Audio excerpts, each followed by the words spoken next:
We joined David on a television soundstage in London and talked about how he first decided to turn his songs into video. Modern Love was really the first time that I've done a performance-style video. I derive more pleasure from inventing some kind of storyline other than the one on the through the lyric. I want to sort of have a visual storyline that sort of goes against what's being said in the song often.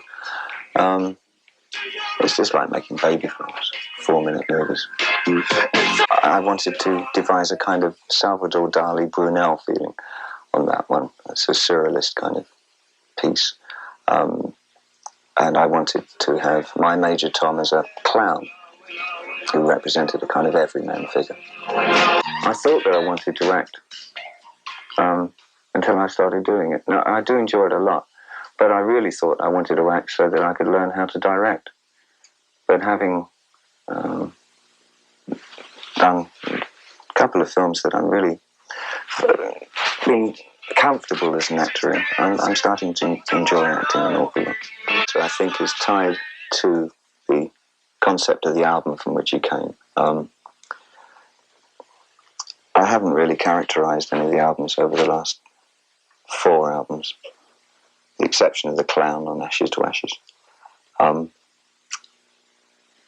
the Thin White Duke, Ziggy Stardust, Major Tom, Young American, whatever, they were very much tied into the concept of the album. And except for Ziggy, the rest sort of died off when the album was finished. I think, as a writer, there's sort of an exaggeration of one's state of mind at the time, sort of thing. An exaggerated manifestation of the darker areas of the mind. In my case, they were. Our private reel with David Bowie will continue later in tonight's show. And now the conclusion of tonight's private reel with David Bowie. There are 2 approaches to making video. One is to spend a lot of money and produce a high-gloss kind of product. And the other is a very sort of radical and ideas-filled kind of video. I tend to fluctuate between both. I like spending a lot of money on videos, and I like doing them very cheaply as well. 2 of the more expensive videos that I made were the ones that I made in Australia. I think half the expense was getting everybody over there. I chose Australia for Let's Dance and China Girl because the look of the landscape is so radically different to anywhere else in the world. And I wanted to have some disorienting effect with the landscape.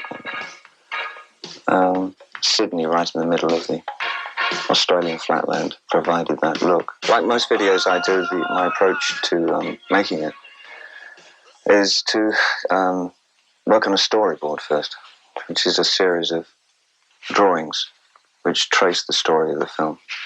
After I've done that, I work out with my co-director, an Englishman called David Mallet, technically how we can achieve some of the effects that I want. And then we follow the storyboard through camera and really pre-edit with the storyboard. I know how the editing's going to be before we've done the thing. We just follow the storyboard to its conclusion. That's what we did with China Girl. The bands have had a lot more exposure recently, but unfortunately, that only lies with the ones who are visually oriented. It's, as I say, it's very hard for bands who concentrate solely on their music to really get any kind of showing. And now videos become so much part and parcel of the merchandising of music that the more serious composer-style artist is probably going to find it hard to get his stuff out there. I think there has to come a time when the budgets on videos will go down sharply. At the moment, it's pretty unfair on a lot of lesser-known artists making videos because it's now expected to see such a high standard of filming that only the major artists are going to be able to afford to get their videos shown on TV because TV demands that it's very glossy. That's got to change, otherwise the bands who are going to be seen are going to be fewer and fewer. And there's going to be a monopoly caused. So I dare say the second revolution in video is not far off, where cheaper budget videos will come back with an impact.